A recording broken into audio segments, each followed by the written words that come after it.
Oi, pessoa estranha da internet. Existe uma história que todo mundo aprende cedo demais e questiona tarde demais. A ideia de que bondade é natural, que todo mundo nasce com uma espécie de núcleo virtuoso, pronto para apontar o caminho certo, como se fosse instinto. É uma crença sedutora, ela simplifica tudo. Se a bondade é inata, você não precisa disputá-la, nem treiná-la, e nem pagar o preço por ela. Ela só acontece, como um reflexo. O problema é que ninguém que já esteve diante de uma escolha moral séria acredita nisso, porque escolhas reais cobram algo, cobram tempo, energia, orgulho, segurança e narrativa. E nosso cérebro, mesmo mais evoluído, opera numa lógica muito menos nobre do que gostaríamos de admitir. Ele foi moldado para sobreviver, não para ser justo. Isso significa uma coisa simples. Quando uma situação exige que você seja melhor que seu impulso inicial, você já começa perdendo. O corpo quer proteção, a mente quer estabilidade, o ego quer sair bonito na foto. Mas a bondade é o único elemento que desafia esses três ao mesmo tempo. E é por isso que ser bom dói. Não porque o mundo é cruel, mas porque você precisa ir contra você mesmo. Precisa contrariar padrões que economizam energia desde que a humanidade é a humanidade. E poucas histórias mostram esse conflito de forma tão honesta quanto a cena final de Pulp Fiction. Não pelo tiroteio que não acontece, nem pela postura moralista que alguns tentam enxergar ali, mas porque a cena revela quase por acidente o que realmente significa fazer uma escolha ética quando a resposta fácil é a violência.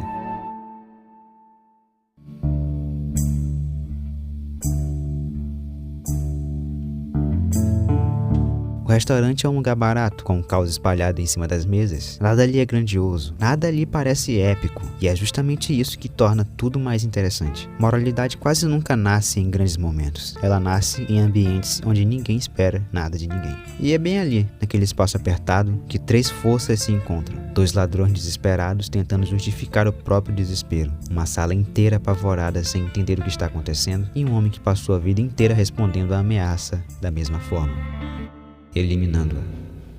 Julius não é um herói. Ele não tem trajetória redentora e muito menos ele está tentando fazer o bem. Ele está simplesmente diante do primeiro momento da vida adulta dele em que o instinto não resolve.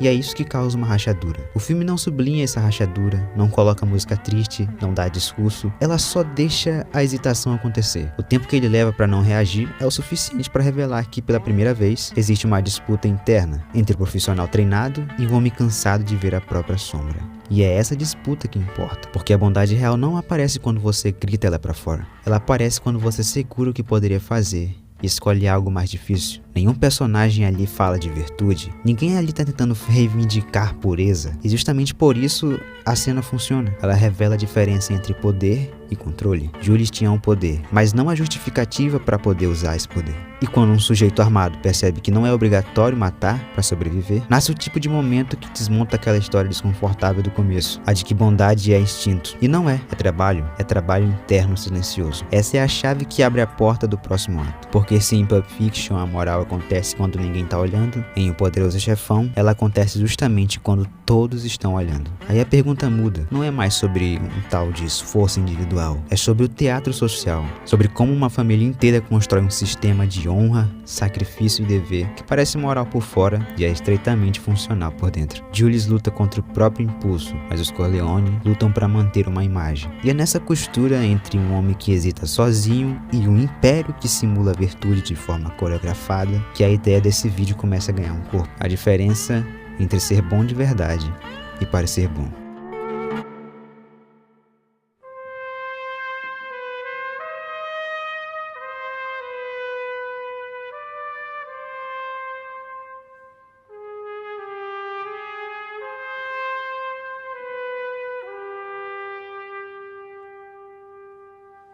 O mundo gosta de fingir que poder vem da força, do dinheiro ou da astúcia. Mas em Poderoso Chefão, o poder nasce de outra coisa, teatro. Não teatro no sentido de falsidade rasa, e sim no sentido de alguém que entende que toda sua sociedade funciona como uma plateia. E Dom Vito Corleone é um homem que aprendeu cedo que para sobreviver, você precisa controlar não só suas ações, mas a interpretação que fazem delas. A violência não é base do Império Corleone. A percepção da violência é. O favor não é bondade, é moeda simbólica. O respeito não é afeto, é estratégia. Vitor sabe disso com a clareza de quem viu o caos destruir sua família, ainda quando ele era criança. Ele percebeu algo que a maioria dos adultos demora para perceber. A moral pública é moldável. Você não precisa ser bom, precisa parecer indispensável. O filme nunca romantiza isso, apesar de tantos espectadores tentarem. Ele mostra um homem que comanda uma família sem nunca levantar a voz, porque entendeu o valor de encenar estabilidade num mundo onde quase ninguém consegue mantê-la. Esse é o teatro social perfeito. Gestos calculados, promessas graduadas, silêncio que parece sabedoria. E é nesse silêncio que mora o lado mais humano de Vitor. Ele não é frio por pose, ele é frio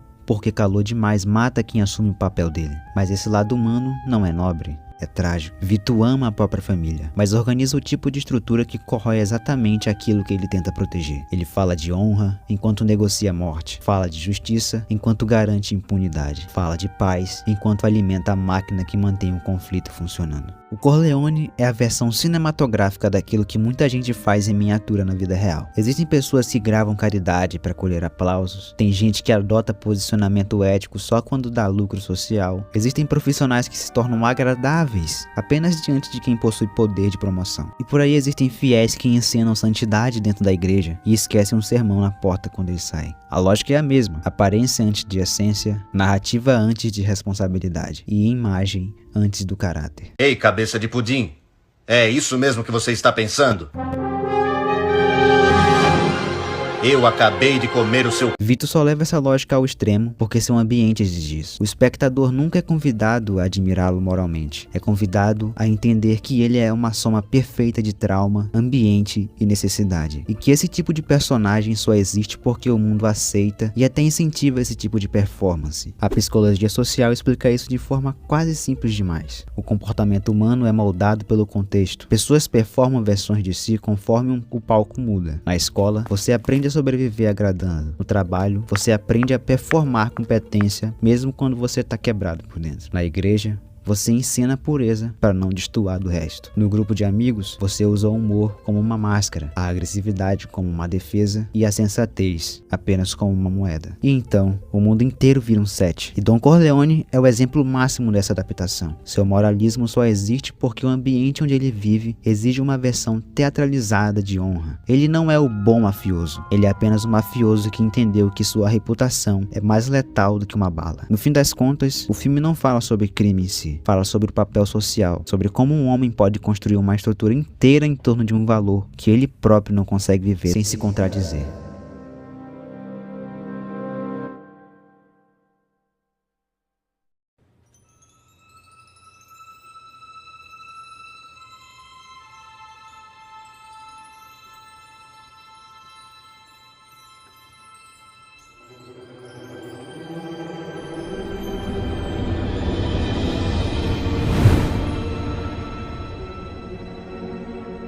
Quem sou eu?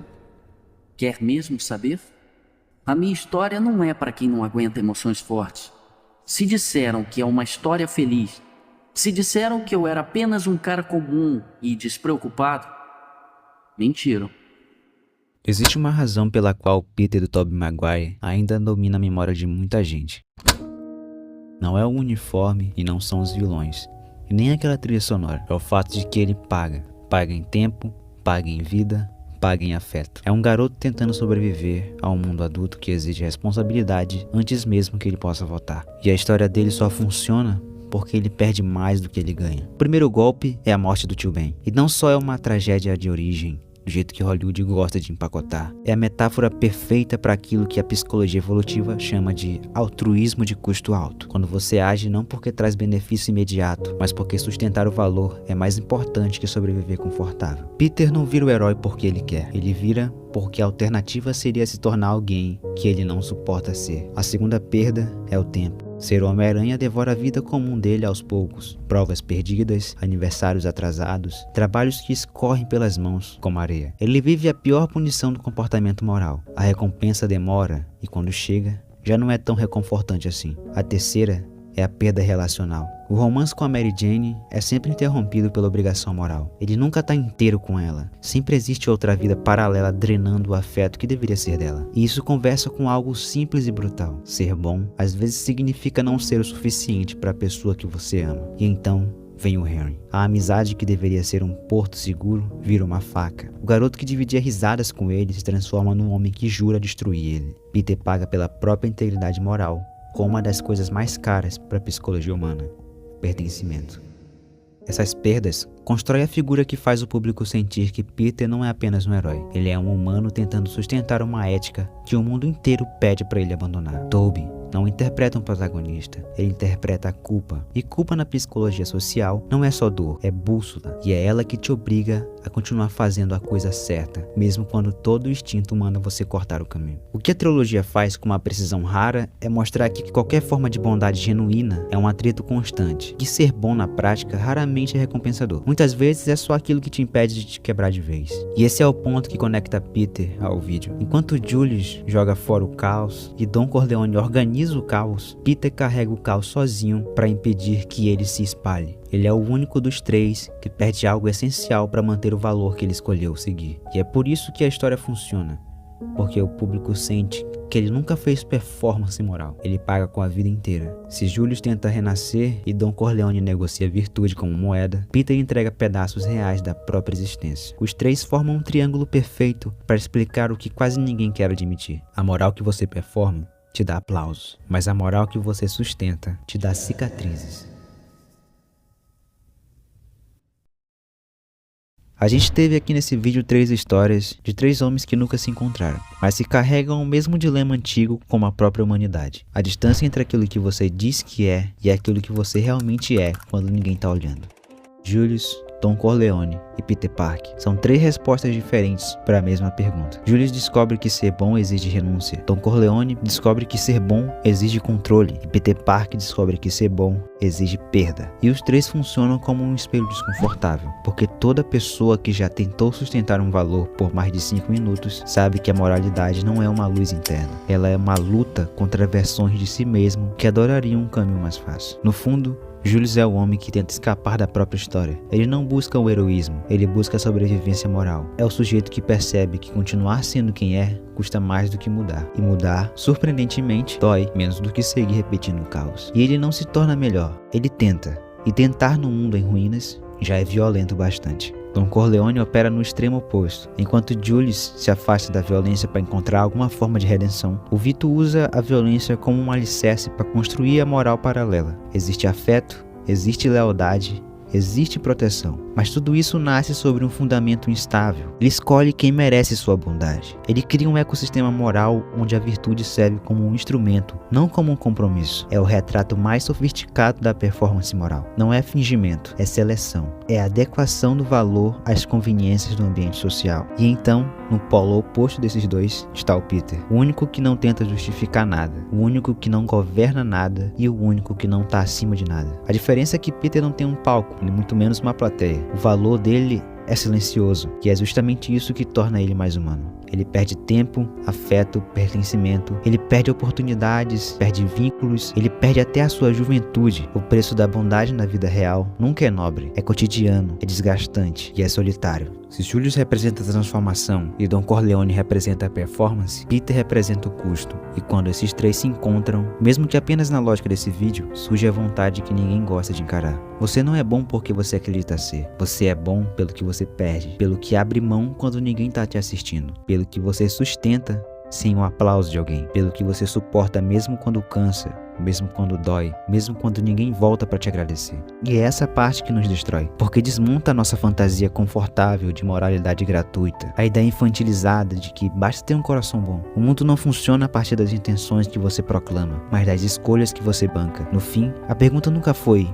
você é bom. Isso qualquer um responde. A pergunta real é: o que você perdeu para você ser bom? Se a resposta é nada, então talvez você não seja. Talvez você só esteja performando. Talvez você só esteja ajustando o ambiente social como qualquer organismo tentando sobreviver. Talvez você só esteja vivendo a versão confortável da própria estética. Porque a verdade é simples e cruel. Características visíveis podem ser imitadas. Palavras podem ser ensaiadas. Posturas podem ser aprendidas. Mas perdas não. Julius sacrificou sacrificou a vida antiga, Corleone sacrificou sua humanidade aos poucos, Peter sacrificou tudo o que poderia tê-lo salvado da solidão. E você? O que ficou pelo caminho? O que você teve coragem de abandonar? Qual parte sua enterrou para sustentar a pessoa que você diz ser? É só aí que a verdade aparece. E é só aí que a máscara cai. É só aí que a moralidade deixa de ser uma estética e se torna finalmente carne viva.